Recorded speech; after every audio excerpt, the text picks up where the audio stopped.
So, I've had an interesting night with my daughter. She is such a star child, such a star seed, and it's difficult to raise a star seed. I mean, she's the one who kicked me into my healing. She's the one who's gotten me to really up level my game because she came in so wise and so knowledgeable, and I had to do the work to be able to raise her and be the person that I've said I wanted to be, but up until these last, whatever, 4 years or so, I haven't really been making efforts to make that happen. And so, anyway, now she's 7, and every year she just, it just, it keeps up leveling. So tonight was just like incredible. Like, just every conversation with her is just, wisdom. And she started channeling tonight. She did this, like, she channels quite a bit, but she just did this, like, she lit this incense and it activated. It was a new incense. It was lavender. We don't usually use lavender, we use lots of other scents, but this activated a part of her brain, and she started doing this whole, like, ritual. And, like, there are these mudras and this dance and these words and language that I didn't even know, but it was very clear. There was a repetitive movement to it. There was just, it was totally being channeled. And I asked her what was going on.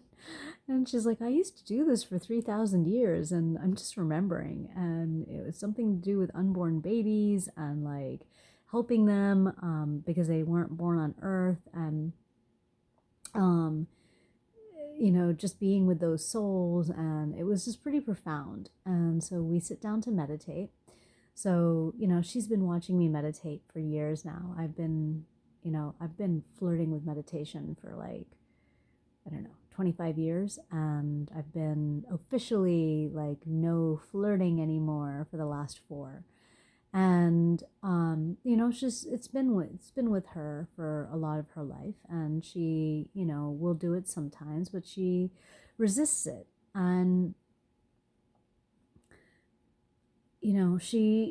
she knows what to do, and, like, I catch her, and, like, she does breath work in bed when she's upset, and, like, she listens to meditations before going to bed, and, like, but, just sitting with me, this whole head, neck, and trunk straight, doing a little bit of breath work with me, and just, like, 5 minutes of meditation is all I ask her for. Anyway, we had some significant things happen in these last few weeks. Like, we are purging as a collective. There's just been a lot of emotions, and I've been purging a lot. Like, there's just been a lot of stuff, right? And she has that same amount of stuff as the rest of us. And anyway, so she is in this mode, and, like, I just decided, like, okay, we've got to do something about this. And so I was like, we have to meditate every night, and just meditate for 5 minutes before going to bed. And like, she couldn't get what she wanted, unless we did this. And what she wants is to be able to come in the middle of the night into our bedroom, which I honestly don't mind. I could cuddle with her all day long.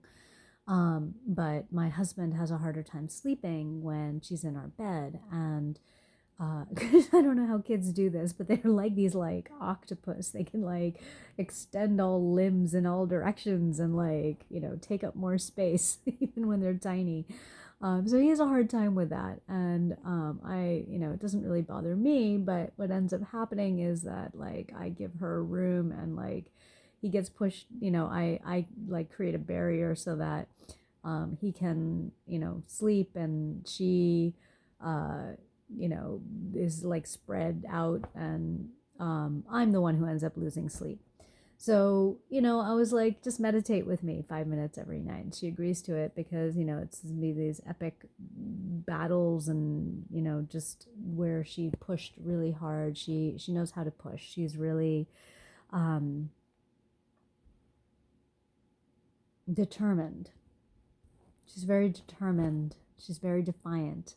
And I've been trying to teach her how to use these energies for good. I mean, she's determined and defiant in good ways, and she's determined and defiant in like the smallest of ways. Like, she wants to change the world. She talked to me today about how money like is paper and should have no energy, and we should be putting energy into good deeds. I mean, like, this girl is going to change the world.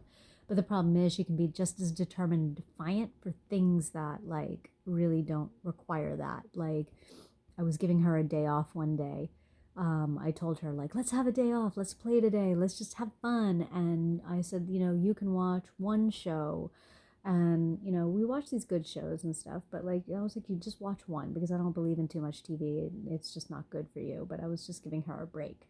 And she's like, no, I want 5 shows. And I'm like, no, you can have one. She's like, no, I want 5 shows. And it got into this epic battle, and I was like, you just lost your day off.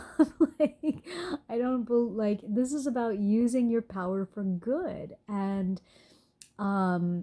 it was really, it was really hard to, and I'm just trying to help her cultivate, this goodness in her. And so we sit down to meditate, and like, I was so impressed by this unborn baby memory, or like, it doesn't really matter. She made it up. It's a memory. Like, that thing was channeled, whatever she was doing. And, we sit down to meditate, and I was like, okay, let's remember, these souls. Let's remember them. Let's hold them in our heart. And, she held my hand, and it was just so beautiful. And she comes out of this meditation, just 5 minutes, and she's like, my back hurts. And I said, why does your back hurt? And it's a complaint that she uses with meditation a lot to get out of it. And I can see it, like, 'cause I can tell when she's just saying things, And I was like, oh, do we need to strengthen your back? Do we need to get it checked out? Is it something that we need to worry about? She's like, okay, it's not my back. She's like, I don't want to tell you this, but this is what I'm thinking. And she gets very emotional. I mean, she's so sensitive and she's so pure.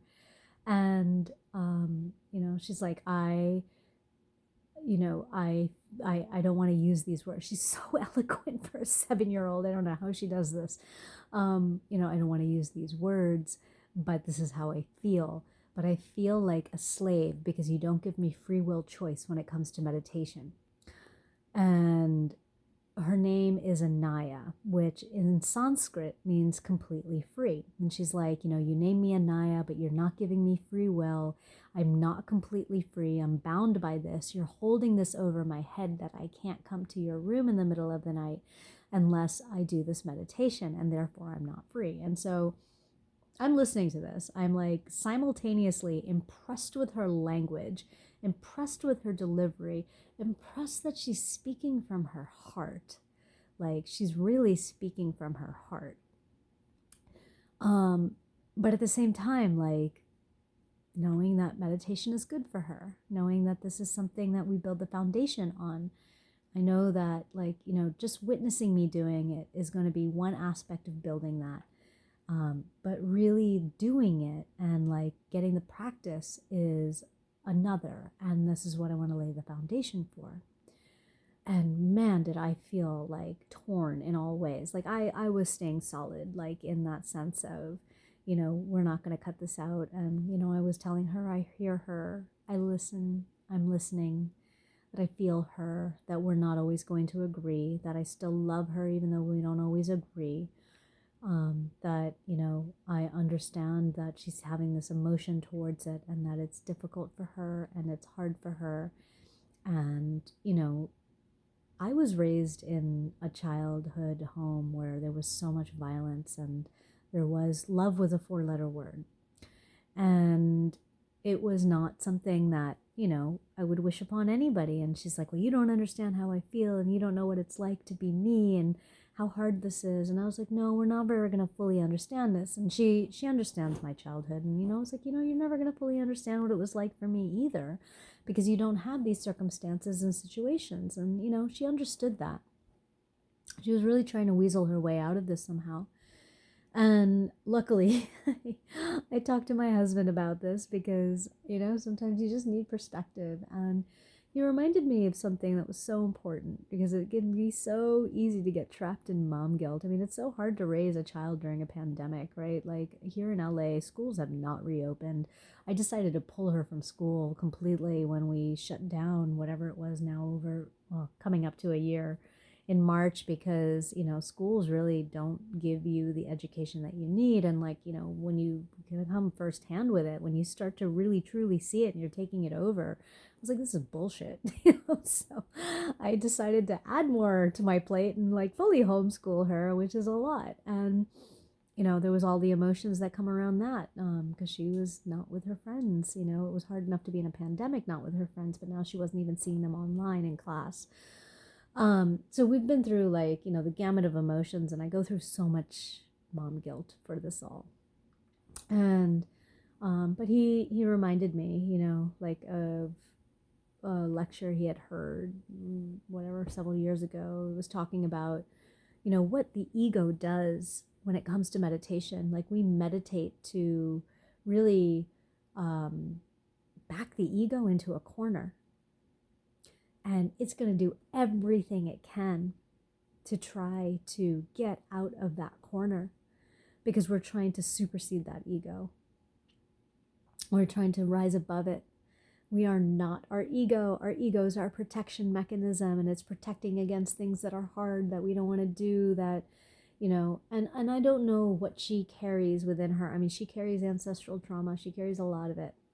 And like the work that I've been doing, I see it transform her. Like I've seen changes overnight sometimes with her. So I know that, and it's incredible because I'm watching her do work. Like I don't know how to tell her, like when she's sitting in this meditation and she comes out and tells me she doesn't want to meditate, like she's going through this shadow work, right? Like it's there right in action. But that, we are, this is exactly what the meditation is for, is to get beyond our ego. And that he reminded me too of something that I always say, but this is why it's so beautiful to have people remind you that that she chose us to accelerate this. I've been flirting with meditation for 25 years. I mean, I come from an Indian family. Like if my parents had taught me meditation when I was young, but they believed in Western ways, growing up in India, that's what happens to them. Like it's like be more westernized and have this idea of success, and like, some of those things were rejected, and or it was, made dogmatic in ritual and, religion. And if I had had this growing up, where would I be right now? And I discovered it young in my 20s, but I wasn't ready. And, this is where I flirted for so long, where it became a part of me with contemplation and aspects, but not like what I do right now. And I look at my daughter and she's like light years. She's light years. I mean, she might be resisting things like that, but she knows what she's doing, the way she contemplates, the way she thinks, the way she looks at the world. She comes in with so much wisdom, and, it's navigating this 3D reality. That's what we're here to do. We're here to navigate this 3D reality with our 5-dimensional selves. Like we are light beings embodied in physical form, and we're trying to navigate this world and this reality and like continue to ascend in that process. It's not about getting out of it. It's about experiencing it, and how do we experience it? And it was just such an important way of thinking about this and remembering like why she chose me as a mother. She talks to me all the time about her experience in my belly and like why she chose me as a mother. And this is part of it. And it's important for me to remember that. Anyway, I just felt like sharing. I had to talk that out. This has been an interesting couple of weeks. It's been an interesting year. It's been an interesting lifetime. But this was an interesting night, and there was a lot going on in one night, and it was just pretty profound. And I think this is what's happening with time collapsing. There's just a lot less time between the different events. We're shortening that distance, and we're getting into new dimensions. So happy happy whatever day it is. I don't even know. It's Sunday night here, almost Monday morning. Oh my gosh, it's almost midnight. Okay, I'm going to bed. Bye.